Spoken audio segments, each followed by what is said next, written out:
Every morning, before the sun rose over the city, Grace Donovan unlocked the tall oak doors of the Bellucci Foundation Library. She loved those quiet minutes before the world woke up.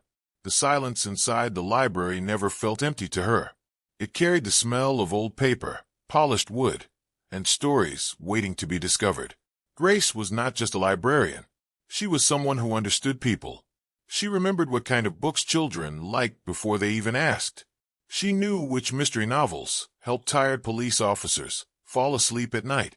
She could recommend the perfect history book to a nervous college student after hearing just 2 sentences about their homework. Visitors often joked that the library's computer system was not nearly as good as Grace's memory. She always smiled and said, "My system doesn't crash." That line usually made people laugh.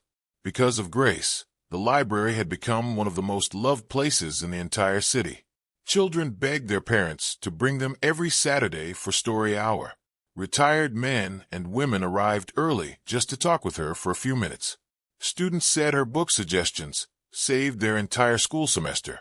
Many wealthy donors believed the beautiful old building was the reason the library was so popular. The regular visitors knew better. They came because of the woman behind the front desk.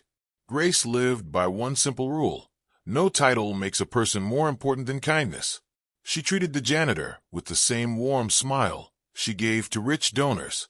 She treated a nervous new intern with the same respect she gave to a university president. That quiet fairness made everyone trust her completely. Not everyone admired this, though. Charlotte Hayes certainly did not. Charlotte worked as the director of public relations for the Bellucci Foundation. She believed appearance created power. Every outfit she wore, every word she spoke, every event she planned was designed to show sophistication. To Charlotte, the foundation was a symbol of status. To Grace, it was simply a place that belonged to everyone. That difference bothered Charlotte more with each passing month. She never said anything openly against Grace. That would have looked petty and small. Instead, Charlotte practiced something far more dangerous: polite manipulation. During meetings, she would smile sweetly and ask questions that sounded completely reasonable. "Are we certain the library's expenses are being recorded properly?" she would ask. Or, "I wonder if these community programs are actually producing good results." Nobody thought her comments were strange. Nobody except Luca Bellaluxi. Luca was the head of the foundation and the leader of the powerful Bellucci family. His reputation frightened people long before they ever met him. Stories described him as cold, ruthless, and impossible to impress. Whenever he walked into a room inside the foundation, employees automatically lowered their voices. Grace never lowered her voice around him, not because she was fearless, but because she believed everyone deserved a normal, friendly conversation, no matter how powerful or dangerous they seemed. Whenever Luca visited the library, Grace greeted him exactly as she greeted everyone else. "Good afternoon, Mr. Bellaluxi. Would you like some coffee?" He almost always said no. She offered anyway, every single time. Their conversations rarely lasted more than a minute, yet Grace slowly became one of the few people in the entire foundation who spoke to him without trying to impress him or win his favor. Luca noticed this. He never mentioned it out loud. 3 weeks before the annual board meeting, something troubling happened. An internal audit discovered strange financial records connected to the library. Invoices had been secretly changed. Digital signatures had been copied without permission. Approval documents no longer matched the original files stored in the archive. At first glance, all of the evidence pointed directly at one person, Grace Donovan. Luca refused to believe it immediately. Grace had managed community programs worth millions of dollars over the years. Not once had anyone ever questioned her honesty. Something felt wrong. He quietly ordered a deeper, more careful investigation. The results disturbed him even further. Someone had not simply created a few false records by accident. Someone had carefully built an entire trail of lies, designed specifically to destroy Grace's reputation completely. Every forward document pushed investigators toward the exact same conclusion: Grace Donovan was guilty. The investigation had to remain a secret. If whoever created the false evidence realized they were being watched, they might vanish completely. Or worse, they might speed up whatever dangerous plan they still had in motion. Luca made a decision that almost nobody around him would ever understand. Grace had to leave the foundation immediately, not because she was guilty of anything, but because she had become a target. The monthly board meeting arrived on a bright Thursday morning. Department heads filled the large conference room. Donors sat in the front rows. Senior executives quietly reviewed financial reports, while assistants poured coffee for everyone. Grace stood near the presentation screen, ready to introduce her newest literacy project. She had spent weeks preparing it carefully. Her proposal would deliver thousands of donated books to neighborhoods where children had almost no access to libraries at all. The first few slides received approving nods from the board. Several members even smiled at her enthusiasm. Then Luca spoke. "Miss Donovan." Grace looked toward him. "Yes, Mr. Bellaluxi?" His expression remained completely unreadable. "Your employment with the Bellucci Foundation ends today." The entire room froze instantly. Even the air seemed to stop moving. Nobody spoke. Nobody breathed. Grace stared at him for several long seconds. Confusion flickered briefly across her face, but anger never appeared. Slowly, she closed her presentation folder. "May I ask why?" "No." His answer came immediately. Professional. Final. For a heartbeat, everyone in the room expected her to argue, to demand an explanation, to fight back against the injustice of it all. Instead, Grace simply nodded gently. "I understand." She gathered her notes with calm, practiced movements. Then she looked slowly around the silent room. "It has been a privilege serving this library." She smiled warmly at several volunteers sitting near the back wall. "Everything for next month's reading program has already been organized. The instructions are labeled by color. You'll be fine." Someone in the crowd lowered their eyes, unable to watch any longer. Another employee quietly wiped away tears. Grace walked toward the exit without saying another word. Her quiet dignity somehow made the entire moment even more painful to witness. The heavy doors closed softly behind her. Only then did whispers begin spreading rapidly across the conference room. What happened? Did she break some kind of policy? Was there misconduct we don't know about? Charlotte sighed softly, lowering her eyes with carefully rehearsed sympathy. What an unfortunate situation. Sometimes, difficult decisions are necessary to protect our excellence. Several executives nodded in agreement. The explanation sounded believable enough. Luca remained completely silent because only he knew the truth. He had just sacrificed the trust of the one employee who had never once asked anything from him in return. As everyone slowly filed out of the room, Luca remained seated. His chief of security quietly approached him. "She's gone," the man said. Luca stared at the empty chair Grace had occupied only moments earlier. "Keep surveillance on her." The man frowned slightly. "Protection?" "Yes." "Should she know?" Luca stood up slowly. "No.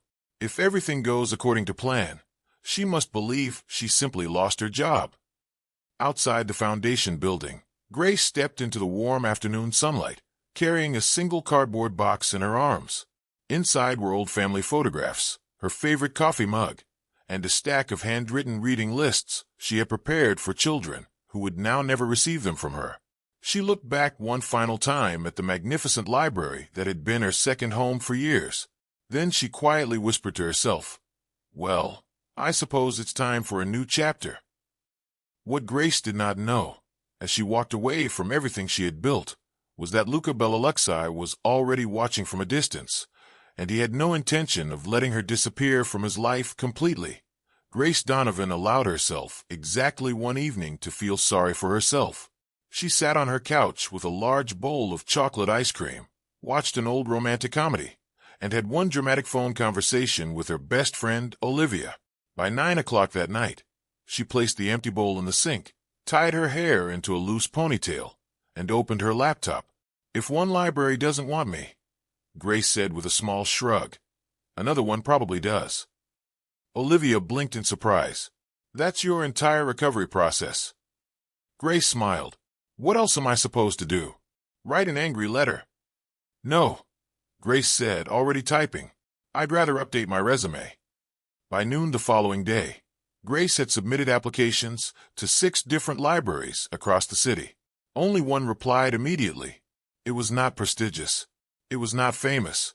In fact, the Maple Street Community Library occupied a renovated grocery store, tucked quietly between a small bakery and a family-owned flower shop. The salary was lower than what she used to earn. The shelves were older and slightly worn. Half the reading chairs did not even match each other. Grace accepted the job without a single moment of hesitation. "I'll start tomorrow," she said. The first thing Grace noticed about the little library was how quiet it felt. Not peaceful quiet, lonely quiet. The shelves were filled with wonderful books, but very few visitors ever wandered between them. At the front desk sat an elderly librarian with silver hair tied into a perfect bun. She looked over the top of her glasses at Grace. "You must be Grace." Grace smiled warmly. "And you must be Mrs. Eleanor Brooks." The older woman laughed softly. "I haven't even introduced myself yet." "You didn't need to," Grace said. "The director mentioned you during our phone call." Mrs. Brooks narrowed her eyes playfully. "I think we're going to get along just fine." By lunchtime on her very first day, Grace already knew the names of every volunteer working there. By closing time, she had memorized the entire children's section. 3 days later, she knew nearly every regular visitor by name. Grace had never believed that libraries became popular simply because of expensive buildings. She believed they became popular because people felt genuinely welcomed inside them. She rearranged the reading corner so grandparents could sit comfortably beside their grandchildren instead of across the room from them. She moved the mystery novels closer to the most comfortable chairs instead of leaving them on tall, hard-to-reach shelves. She created small handwritten recommendation cards that said things like, "If you love this book, try this one next." Children began dragging their tired parents inside after school every single day. Teenagers discovered old manga collections hidden away in forgotten storage boxes. A local book club decided to move its weekly meetings into the library's small cafe area. Within 2 weeks, people who had never once visited Maple Street Library before began arriving every single afternoon, then every single morning, then every single weekend. Word spread surprisingly fast throughout the neighborhood. "There's a librarian there who remembers everyone's favorite books. She recommended the perfect novel for me. She somehow knows exactly what you'll enjoy reading." Even the local newspaper eventually noticed. One article called Grace, the librarian who knows you better than your streaming service. Grace laughed for almost 5 full minutes after reading that headline. Across town, someone else was also reading that same article. Luca Bellaluxi quietly folded the newspaper closed. His chief of security stood nearby, waiting. "She's adjusting well," the man reported. Luca nodded once. "Any incidents?" "None. The people watching her say she seems happier than we expected." A strange, unfamiliar feeling settled over Luca in that moment. Relief mixed together with something else he didn't particularly care to name or examine too closely. The investigation inside the foundation continued quietly in the background. Every week uncovered another forged document. Every week strengthened the same growing conclusion. Grace had never stolen a single dollar from anyone. Someone had carefully planned to destroy her reputation from the very beginning. Unfortunately, investigators still hadn't identified exactly who was responsible. Until they did. Grace remained genuinely safer, staying far away from the foundation entirely. That reasoning should have been enough for Luca. It wasn't. The following afternoon, a sleek black luxury sedan pulled up and stopped directly across the street from Maple Street Library.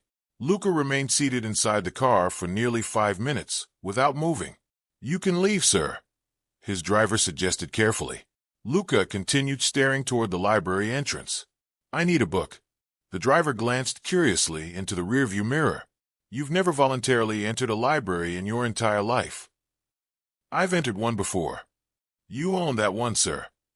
Luca simply ignored the comment completely and stepped out onto the sidewalk. The small brass bell hanging above the library door chimed softly as he pushed it open. Grace looked up from arranging a stack of returned books. For one brief second, she genuinely thought she must be imagining things. Luca Bellaluxi stood in the middle of the tiny library, wearing a perfectly tailored charcoal suit worth more money than the building's entire monthly budget combined. Neither of them spoke at first. Finally, Grace offered a polite smile. "Good afternoon, Mr. Bellaluxi." He inclined his head slightly. "Miss Donovan." An awkward silence followed.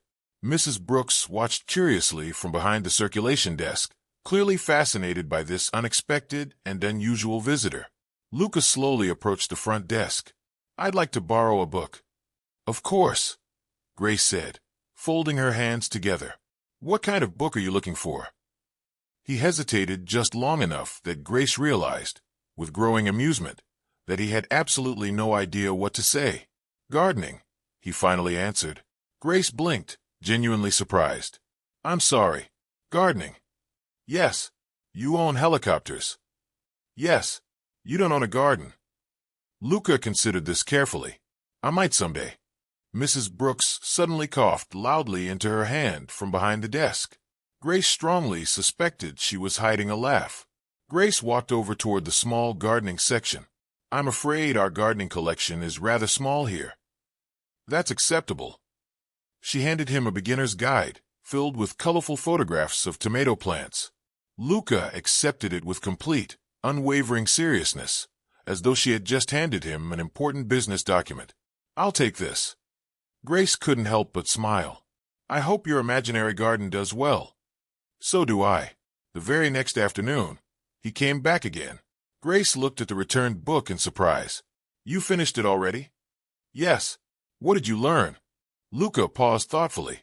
"Water is important." Mrs. Brooks abruptly disappeared into the staff room. A muffled laugh echoed faintly through the hallway a moment later. Grace bit her lip to keep from laughing herself. "I see. Would you like another book?" "Yes." "What subject this time?" He looked toward the shelves thoughtfully. "Bird watching." Grace slowly folded her arms. "Do you own birds now?" "No." "Planning to?" "Possibly." She handed him a field guide with a perfectly straight face. "I wish you great success." He returned again and again after that, day after day. One afternoon it was cooking. The next day it was astronomy. Then classic poetry. Then beginner woodworking books he clearly had no genuine intention of ever reading.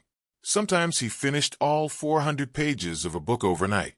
Sometimes he returned books that still had the bookmark, sitting exactly on page 12, untouched. Grace noticed this pattern immediately. She simply never mentioned it out loud. Instead, she slowly began choosing books she genuinely thought he might actually enjoy reading. Historical biographies, leadership memoirs, detective novels. He checked those out without a single word of complaint, for reasons he honestly couldn't fully explain even to himself. Those particular books somehow stayed open in his hands far longer than any of the gardening manuals ever had. Neither of them realized it yet, but something quiet and unexpected had already begun growing between them, one borrowed book at a time. One rainy afternoon, Grace looked up from stamping return dates onto a stack of books. "So," she said casually. Luca glanced toward her. "So, I've been curious," Grace continued. He waited patiently, saying nothing. "You fired me." "Yes." "Now you visit my library almost every single day." "Yes." She leaned slightly across the counter, a playful glint in her eyes. Should I be worried? For the first time since she had met him, Luca actually hesitated before answering. "No," he finally said. "You should expect recommendations." Grace smiled. "Good. I was afraid this was becoming a very expensive book club." Something unexpected happened then. The corner of Luca's mouth lifted, just barely, just enough to resemble the very beginning of a genuine smile. Mrs. Brooks noticed immediately from across the room. She quietly whispered to a nearby volunteer, "I don't believe that man has ever smiled before in his entire life."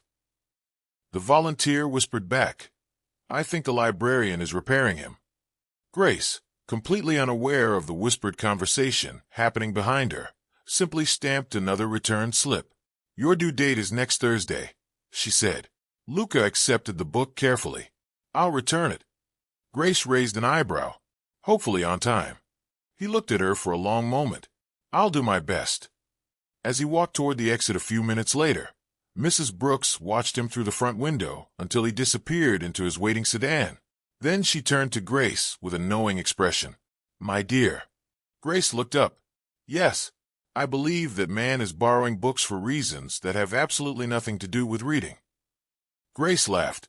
Oh, Mrs. Brooks, you're reading far too many romance novels. Mrs. Brooks smiled knowingly. No, dear. I think you aren't reading enough.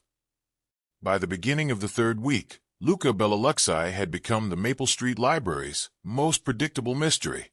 Every Tuesday, every Thursday, and every Saturday, at precisely 3:15 in the afternoon, a black luxury sedan appeared across the street. 3 minutes later, the front door chimed softly. Grace barely looked up from her work anymore. Good afternoon, Mr. Bellaluxi. Good afternoon, Miss Donovan. The exchange had become so routine that the children who visited regularly no longer whispered when he entered. Instead, they simply moved aside, so the tall man in the expensive suit could reach the circulation desk comfortably. Only new visitors still stared in surprise. Regular visitors had already accepted an unusual truth. The city's most feared mafia boss had somehow become one of the library's most consistent, loyal patrons. Not everyone found the entire situation quite so mysterious. Luca's own security team certainly didn't. Inside the sedan parked half a block away, 4 of his bodyguards watched their boss disappear into the library yet again. Marco checked his watch. 3 minutes, he predicted. Tony grinned. What are we betting today? History? Cooking? I say romance, Marco said, laughing. Ah, boss. Reading romance? Impossible. Last week he borrowed poetry. Tony pointed out. Nothing is impossible anymore. The youngest guard pulled out his phone. I've started keeping statistics. Marco turned around, curious. Statistics on what exactly? Books borrowed. Visit length. Number of times he pretends he already knows where the shelves are located. Tony burst into loud laughter. You actually made a spreadsheet. I like data. Marco shook his head, still smiling. We protect the most dangerous man in the entire city. And somehow, we've become librarians ourselves. Inside the library, Grace handed Luca another returned receipt. You've been very responsible lately. I've improved. You haven't paid a single late fee in almost 2 weeks. I dislike penalties, he said simply. Grace smiled knowingly. I'll remember that. Luca nodded without realizing that those simple words would soon become far more important than either of them could have predicted. Mrs. Brooks observed everything quietly from the front desk. She had worked in libraries for 42 years. She had witnessed shy teenagers fall in love between rows of bookshelves. She had watched elderly couples hold hands while reading the morning newspaper together. She recognized quiet, growing affection long before the two people involved ever noticed it themselves. Grace, however, remained completely oblivious to what everyone else around her had already noticed. One afternoon, Mrs. Brooks finally asked her directly, My dear, has it ever occurred to you that Mr. Bellaluxi may not actually care very much about gardening? Grace laughed. He returned that book days ago, and now today he's borrowing books about architecture. Mrs. Brooks tilted her head thoughtfully. Does he own buildings, perhaps? Grace blinked. Actually, he owns quite a lot of buildings. The older woman sighed dramatically. Well, there goes my theory then. Luca's visits slowly began to change over the following weeks. At first, he had come only to quickly borrow a book and leave. Now, sometimes he stayed much longer. He would sit near the tall windows overlooking Maple Street, a book resting open in his hands. Whether he actually read more than a few pages was an entirely separate matter altogether. Grace occasionally noticed him simply staring outside instead, lost in thought. One rainy afternoon, a little girl approached his table shyly. Mister. Luca looked up. Yes, my book is too high, she said, pointing toward the top shelf. Without saying a word, Luca stood up, retrieved the colorful picture book, and gently handed it down to her. Thank you. She smiled brightly before running off happily to find her mother. Grace had watched the entire exchange from across the room. You handled that well, she said. I've negotiated with adults before. Children are far less intimidating. Grace laughed. I don't think most parents would agree with you on that. The atmosphere inside the library felt noticeably lighter whenever Luca visited. Oddly enough, this wasn't really because of him directly. It was because of Grace's reaction to him. She never treated him like a feared mafia boss at all. She corrected him whenever he misplaced a book on the wrong shelf. She reminded him about basic library rules. She once gently scolded him for folding down the corner of a page to mark his place. "No," Grace said firmly, carefully unfolding the crease. "We use bookmarks here. I'll remember. You said that last week." "Did I? You also forgot last week." Mrs. Brooks nearly dropped an entire stack of novels, trying desperately not to laugh out loud. Meanwhile, far away from the quiet library, the investigation inside the Bellucci Foundation reached an important turning point. Late one evening, Luca sat alone in his office, carefully reviewing security footage from several weeks earlier. Frame after frame, invoice after invoice, he searched patiently for the truth. Then one particular image caught his sharp attention completely. It showed Charlotte Hayes, alone, inside the accounting archive room well after midnight. She had previously claimed to be attending a charity dinner that exact same evening. The timestamp on the footage proved otherwise, clearly and undeniably. His chief investigator quietly entered the office moments later. "We've confirmed another forged authorization document. It's signed under Grace Donovan's name." Luca closed the file slowly. Except she wasn't even in the building that night. "No, there are security logs proving that. There are witness statements. There are digital edits we've traced directly." Everything continued pointing toward one single, undeniable conclusion. Charlotte hadn't simply disliked Grace out of jealousy. She had carefully built an elaborate trap, piece by piece, over a long period of time. They still needed completely undeniable proof before making any public move. But they were getting closer with each passing day. Very close indeed. The following Saturday afternoon, the small library buzzed with unusual energy and excitement. A local reading club had gathered near the cozy fireplace. Teenagers occupied nearly every study table available. Children built elaborate castles out of oversized picture books stacked carefully on the floor. Grace moved effortlessly from one conversation to the next, helping, laughing, remembering everyone's names as always. Luca sat quietly in his now familiar favorite chair. This time, he wasn't merely pretending to read. He was actually reading, genuinely absorbed in the pages. Grace noticed the book's cover while walking past his chair. She stopped walking, looked again more carefully, then smiled widely. "A romance novel." Luca slowly raised his eyes from the page. "Yes." She folded her arms across her chest. "I thought mafia bosses only read strategy books." Without looking away from the page, he answered calmly, "I'm researching negotiation techniques." Grace blinked in complete, stunned silence. Mrs. Brooks froze behind the circulation desk. Several nearby teenagers suddenly became very interested in listening closely to this particular conversation. Luca calmly closed the novel, marking his page carefully.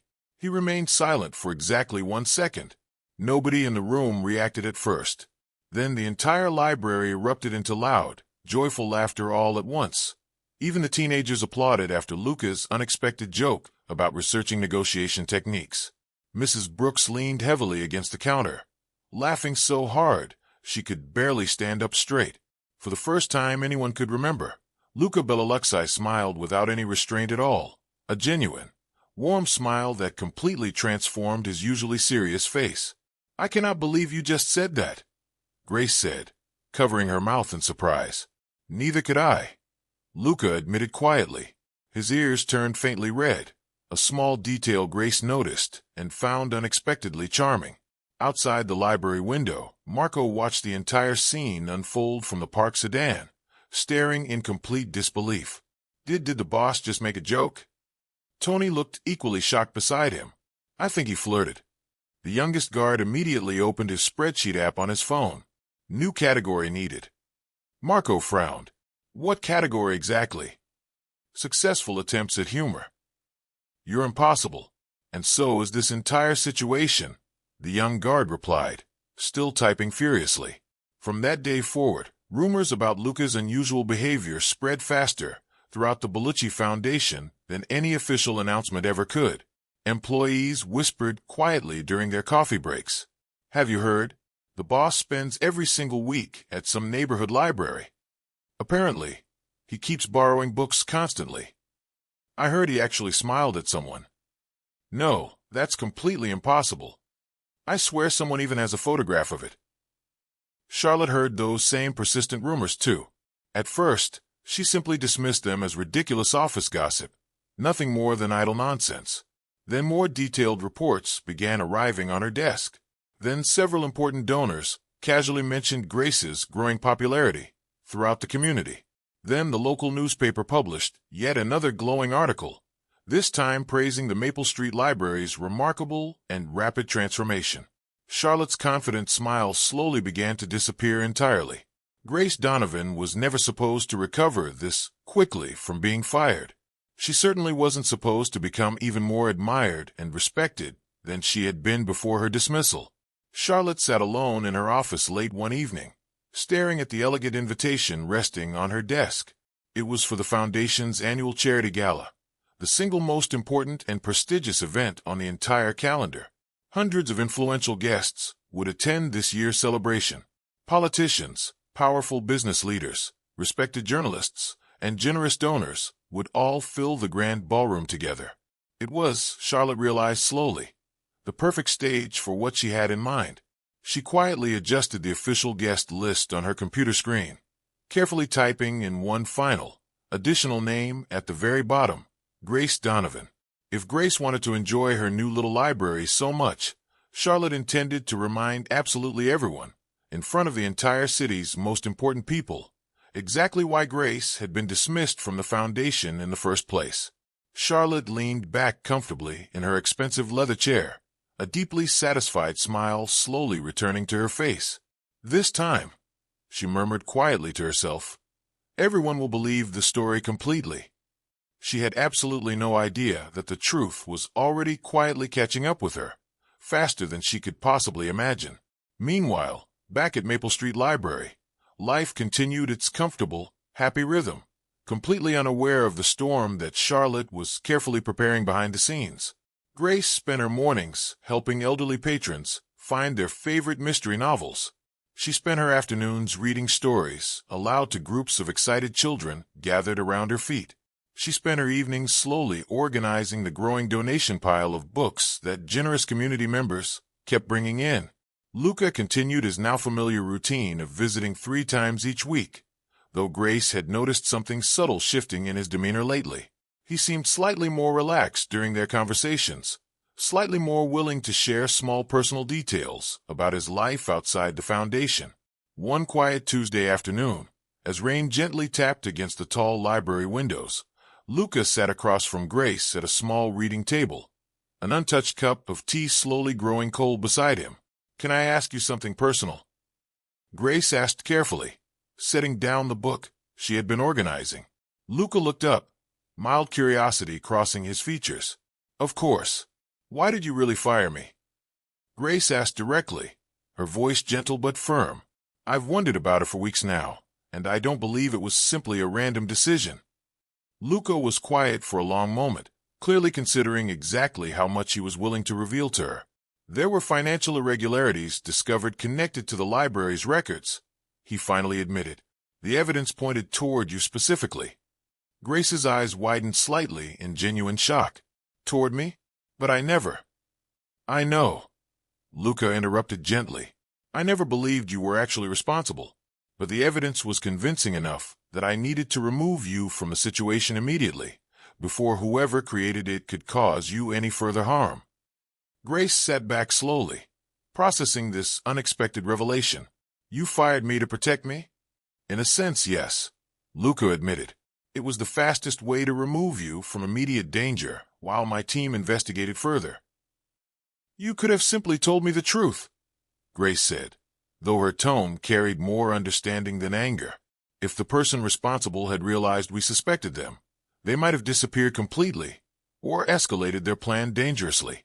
I couldn't risk that possibility, especially not with your safety at stake." Grace studied him carefully, appreciating the genuine concern clearly visible behind his controlled explanation.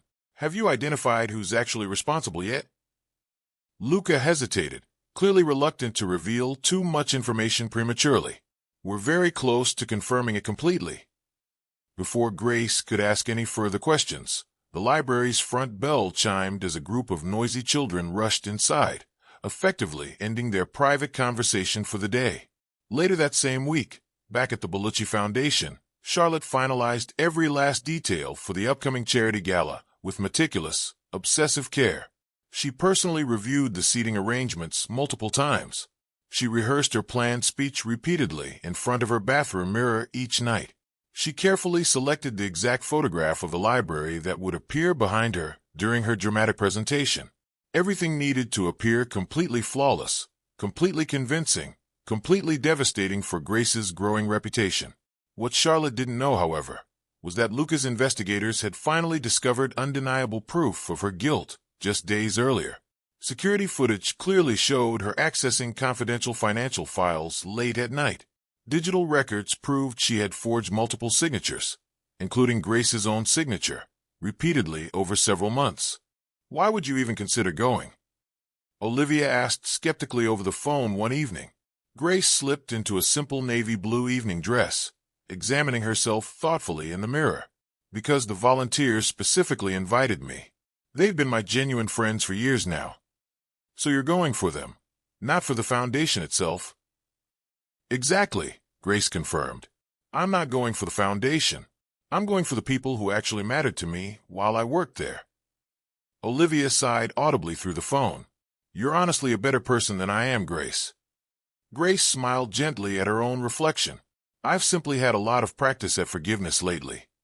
As Grace prepared for the evening ahead, she had absolutely no idea that Charlotte was preparing an elaborate public humiliation specifically designed to destroy her completely. She also had no idea that Luca was preparing something entirely different, the complete, undeniable truth, ready to be revealed in front of the entire city. Neither Grace nor Charlotte could have possibly predicted exactly how dramatically that single evening would change absolutely everything for all three of them.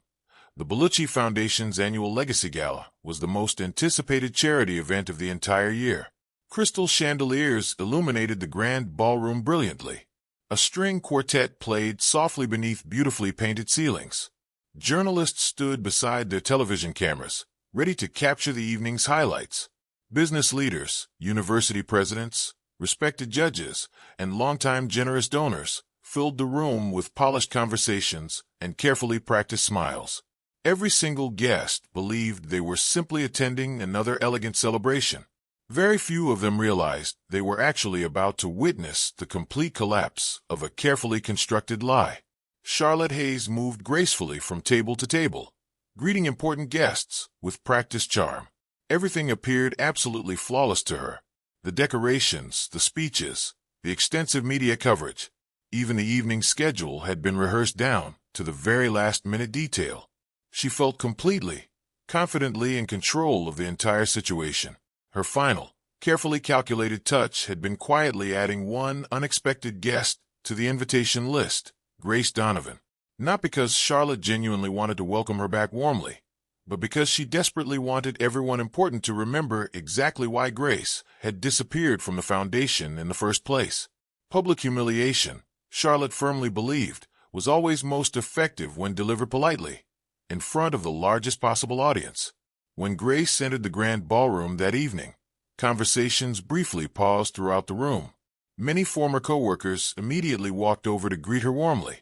Children from the Foundation's beloved literacy program ran toward her with excited, genuine smiles on their faces. Several elderly patrons hugged her tightly. Even donors who barely knew her personally somehow remembered her name and greeted her kindly.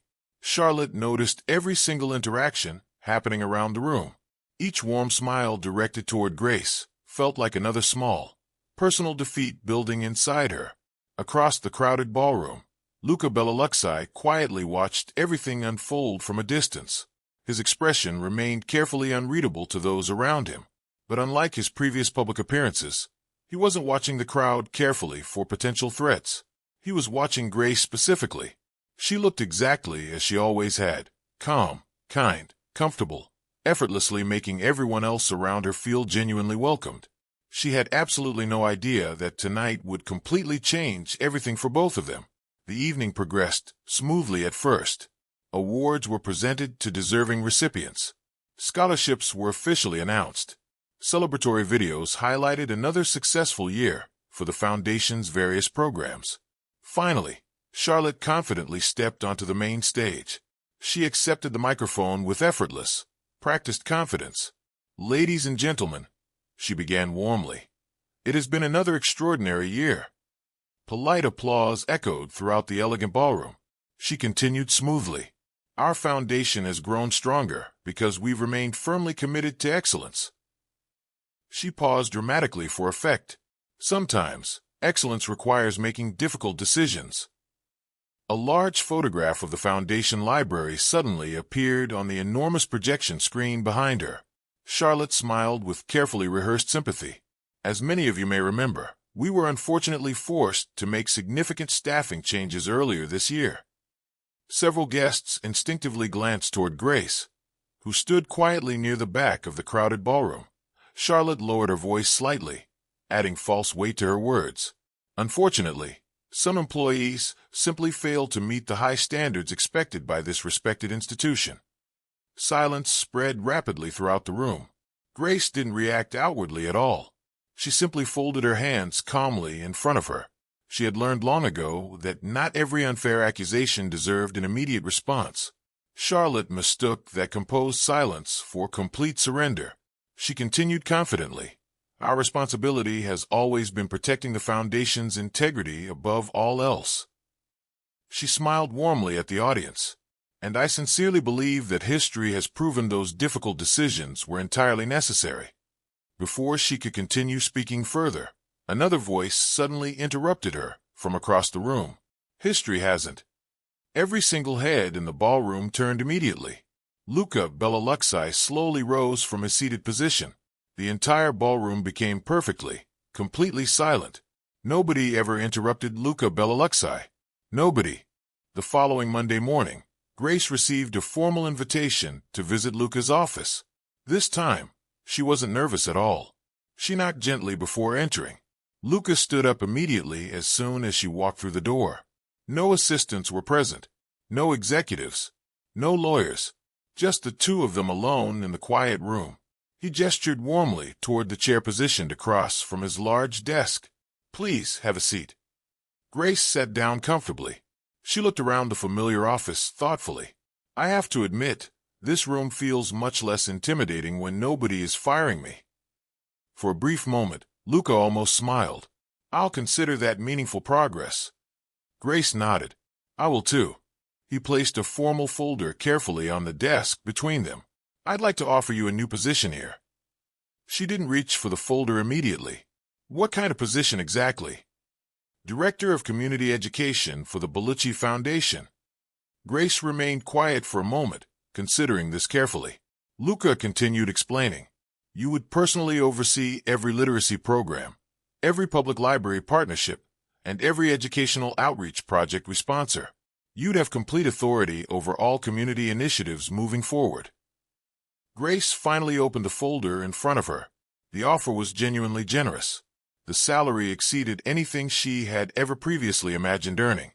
The available resources could potentially transform countless lives throughout the entire city. She closed the folder again thoughtfully. "I have one condition," she said firmly. Luca looked at her seriously. "I'm listening carefully." Grace smiled softly. "The Maple Street Community Library will receive permanent, guaranteed funding." Luca didn't hesitate for even a single second. "Done." She blinked in surprise. "You didn't even ask how much money that would require." "I don't need to know that," he said simply. "If you believe it's necessary, then so do I." Grace studied him carefully for a long, meaningful moment. Then she extended her hand across the desk toward him. "I accept your offer." Instead of shaking her hand immediately, Luca looked at it for half a second first, then took it carefully and gently. Not like a simple business agreement being finalized, but more like a genuine, heartfelt promise being made between them. The announcement of Grace's return spread rapidly across the entire city within just a few hours. Newspapers enthusiastically praised her return to the Foundation. Community leaders openly celebrated the foundation's renewed commitment to public education. The Maple Street Library received enough generous funding to completely renovate its reading rooms, significantly expand its children's book collection, and hire several additional staff members. Mrs. Brooks celebrated the wonderful news by baking 3 entire apple pies. Nobody quite understood why she made exactly 3. She simply insisted that 1 pie alone wasn't nearly enough to properly celebrate such happy news. Months passed steadily by. Grace transformed her new department exactly as she had previously transformed every single library she had ever touched throughout her career. Reading festivals doubled significantly in overall attendance. Mobile libraries began traveling regularly into underserved neighborhoods that had never had proper access before. Scholarship programs expanded considerably in both size and scope.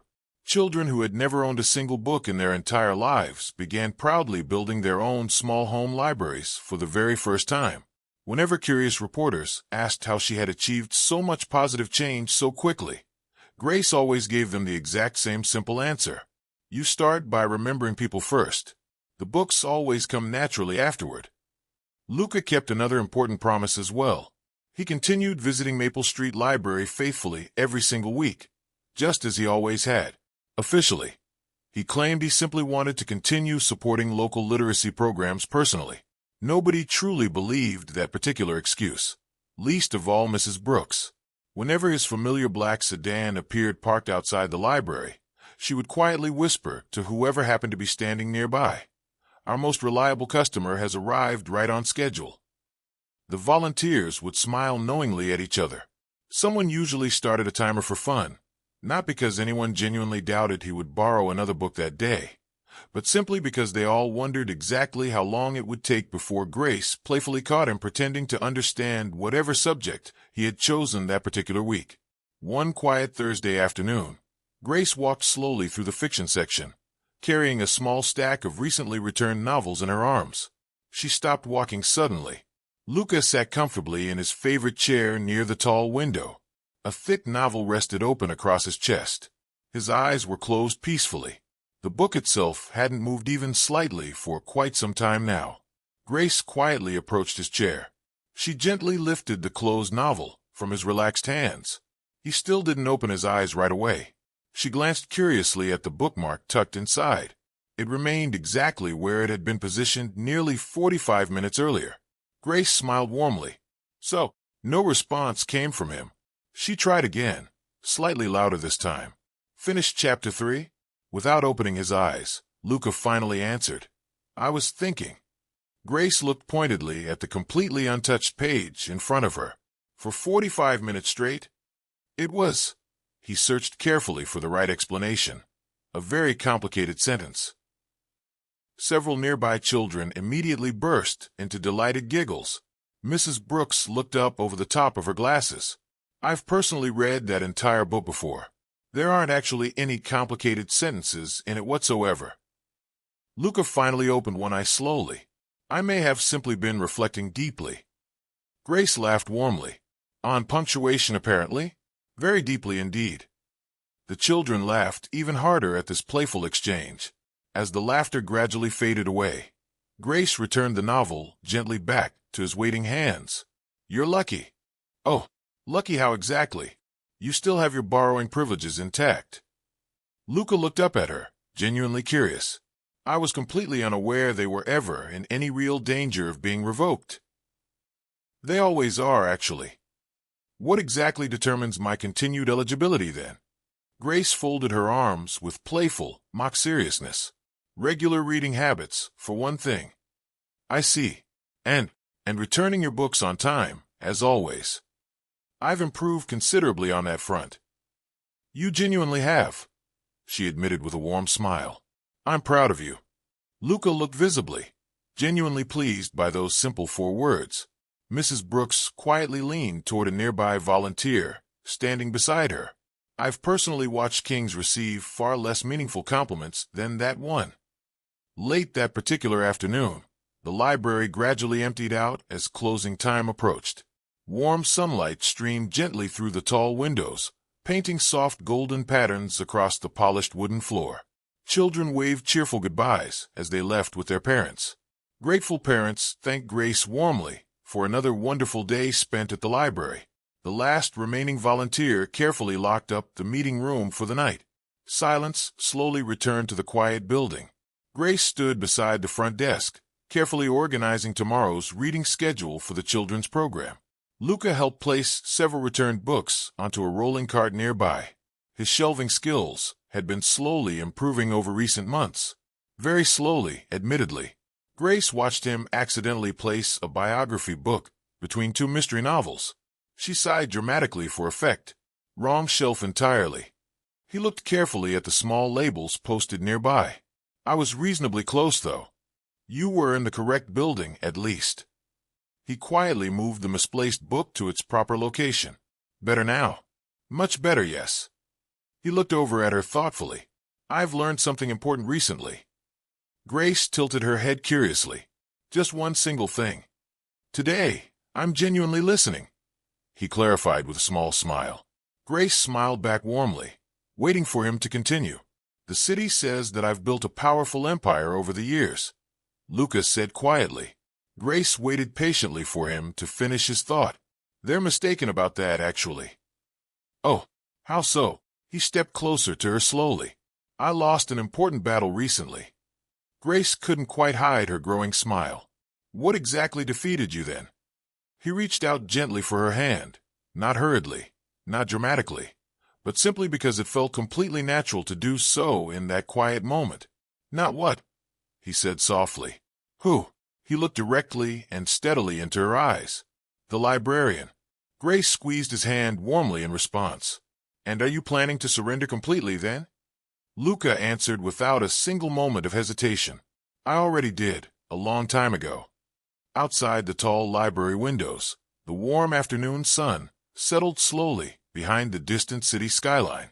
Inside, shelves filled completely with countless wonderful stories surrounded two people who had discovered together something that neither power nor wealth could ever truly purchase. Genuine trust, deep mutual respect, and a quiet, meaningful love that had begun not with grand, dramatic declarations, but simply with borrowed books, one quiet afternoon at a time. A group of children who had forgotten their backpacks suddenly rushed back through the front door, laughing loudly enough to break the peaceful silence completely. Grace smiled warmly. Duty calls, it seems. Luca glanced toward the nearby bookshelf beside him. I suppose I had better finally finish Chapter 3 then. Grace laughed happily. That would truly be a historic achievement for you. He picked up the novel once more. I have an excellent librarian guiding me, after all. You certainly do, she agreed warmly. The little brass bell above the entrance chimed softly once more as another eager reader stepped inside the library. For Grace, it sounded exactly like the beginning of another perfectly ordinary, wonderful afternoon. For Luca, it sounded like something else entirely. It sounded like coming home.